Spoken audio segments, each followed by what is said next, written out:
जय सिया राम। शब्दों का हमारे जीवन में बहुत महत्व है। शब्द ही एक ऐसी चीज़ है जिससे कोई इंसान खुश भी हो सकता है और दुखी भी हो सकता है। आज हम जानेंगे कि शब्द किस तरह से हमारे जीवन पर अपना प्रभाव छोड़ते हैं। सबसे पहली चीज़ तो ये कि हम जो भी शब्द पूरे दिन भर में बोलते रहते हैं वो सिर्फ ध्वनियाँ ही नहीं है, वो एक वाइब्रेशन है, वो एक एनर्जी है, एक ऊर्जा है। हम कभी भी किसी को किसी भी तरह के वर्ड्स बोलते हैं वो उसके सोल पर, उसके माइंड पर बहुत बड़ा असर छोड़ती है। अगर हम पूरे दिन भर में पॉजिटिव सिर्फ बोले जा रहे हैं तो हमारे माइंड पर बहुत बढ़िया पॉजिटिव असर पड़ेगा, लेकिन अगर हम पूरे दिन नेगेटिव बोले जा रहे हैं, नेगेटिव सोच रहे हैं, तो हमारे माइंड पर बहुत बुरा इफ़ेक्ट पड़ता है। इसीलिए शब्दों में से वाइब्रेशंस निकलती हैं, एनर्जीज निकलती हैं। और हमारे वेदों में कहा गया है नाद ब्रह्म। नाद ब्रह्म का अर्थ है कि ये जो ब्रह्मांड है ये ध्वनियों से बना हुआ है। यानी हम जब कभी भी कोई भी मंत्र बोलते हैं, चाहे हम ओम नमः शिवाय बोले या ओम हंग हनुमते नमः बोले, किसी भी तरह का मंत्र बोले, तो उसमें से सिर्फ ध्वनि ही नहीं निकलती, एक कंपन निकलती है, एक वाइब्रेशन निकलती है। और वही वाइब्रेशन हमारे मन को और हमारे आसपास के एनवायरनमेंट को प्रभावित करती है, पॉजिटिव बनाती है।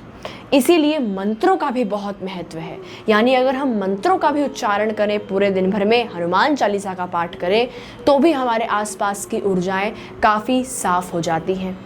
लेकिन सिर्फ हनुमान चालीसा पढ़ने से ही या फिर मंत्रों का उच्चारण करने से ही हमारा जीवन पॉजिटिव नहीं हो जाएगा। आजकल के लोग बहुत ज़्यादा मैनिफेस्टेशन कर रहे हैं, मैनिफेस्टेशन में ध्यान रख रहे हैं, ये मैनिफेस्ट करना है, वो मैनिफेस्ट करना है। लेकिन कई लोगों की मैनिफेस्टेशंस पूरी हो जाती हैं, कई लोगों की नहीं भी हो पाती हैं। यानी अगर हम इसका अर्थ देखें तो कई लोगों की मनोकामनाएं पूरी हो जाती हैं, कई लोगों की नहीं होती हैं। कई लोगों की ईश्वर सुन लेते हैं, कई लोगों की नहीं सुनते हैं। ऐसा क्यों होता है? क्योंकि हम पूरे दिन भर किस तरह के वर्ड्स को बोल रहे हैं ये बहुत मैटर करता है। अगर हम भगवान के मंदिर जाके उनके सामने गिड़गिड़ा कर कुछ भी मांग लें और उसके बाद हम घर आकर गाली गलौज करें, नेगेटिव वर्ड्स बोलें या किसी भी तरह से पॉजिटिविटी में ना रहे या फिर पॉजिटिव ना बने, पॉजिटिव वाइब्रेशंस में ना घूमें, तो हमारी मनोकामना को पूर्ण होने में दिक्कत होती है।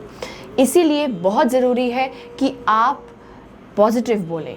अक्सर हम कई बार कहते हैं हमारे साथ अगर हल्का सा भी कुछ बुरा हो जाए तो हम ये कहने लग जाते हैं कि मेरी तो किस्मत ही ख़राब है, मेरे साथ तो हमेशा बुरा ही होता है, या मेरे साथ इससे ज़्यादा और क्या बुरा हो सकता है।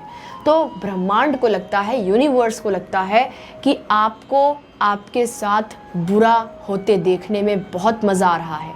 आपके साथ जो भी बुरा हो रहा है उसको देखने में आपको बड़ा मज़ा आ रहा है। इसीलिए ब्रह्मांड आपको और बुरा देती है, आपके साथ और बुरा करती है। इसीलिए कभी भी आपके साथ कुछ भी बुरा हो तो हमेशा ये सोचिए, उसको एक पॉजिटिव वे में सोचिए कि अभी मेरे साथ बुरा हो रहा है, कोई बात नहीं, क्या पता आगे जाकर ईश्वर ने मेरे लिए और भी अच्छे प्लान्स रखे हों।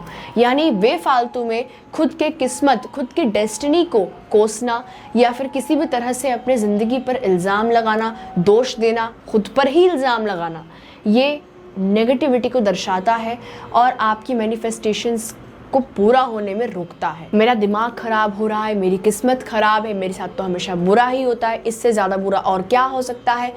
इनकी जगह आप ये बोल सकते हैं कि आज का दिन मेरा बहुत अच्छा गया, या फिर मेरा मूड बहुत अच्छा है, या फिर आज मैं बहुत ज़्यादा एक्साइटेड हूँ ये देखने के लिए कि आज मेरे साथ क्या क्या अच्छा होने वाला है। हे प्रभु, आज मैं बहुत खुश हूँ, आज मैं बहुत उत्साहित हूँ कि मैं ये देखना चाहती हूँ कि आज मेरे साथ क्या क्या अच्छा घटित होता है। और जब आप ये चीज़ बोलेंगे, आप यकीन मानिए कि आपके साथ पूरे दिन भर में अच्छी चीज़ें ही होंगी। जब आप बुरा बोलते हैं, बुरा सोचते हैं, तो आप बुरी चीज़ों को अट्रैक्ट करते हैं अपनी तरफ, क्योंकि इस सृष्टि को आप जो भी मैसेज देते हैं वो ये मैसेज ले लेती है, वो मैसेज ये ग्रहण कर लेती है। इसलिए बहुत ज़रूरी है और ये बहुत बहुत बहुत इम्पॉर्टेंट है कि आप सृष्टि को क्या मैसेज दे रहे हैं, पॉजिटिव मैसेज दे रहे हैं कि नेगेटिव मैसेज दे रहे हैं। इसीलिए इस सृष्टि को हमेशा पॉजिटिव मैसेज दे, सफलता की सीढ़ियों पर चढ़ने के लिए, हमेशा कामयाब बनने के लिए एक पॉजिटिव ज़रिए से अपनी ज़िंदगी को देखें। हर चीज़, बुरी चीज़ों से बाहर निकल के पॉजिटिव में आए। हर चीज़ें अच्छी होंगी आपकी।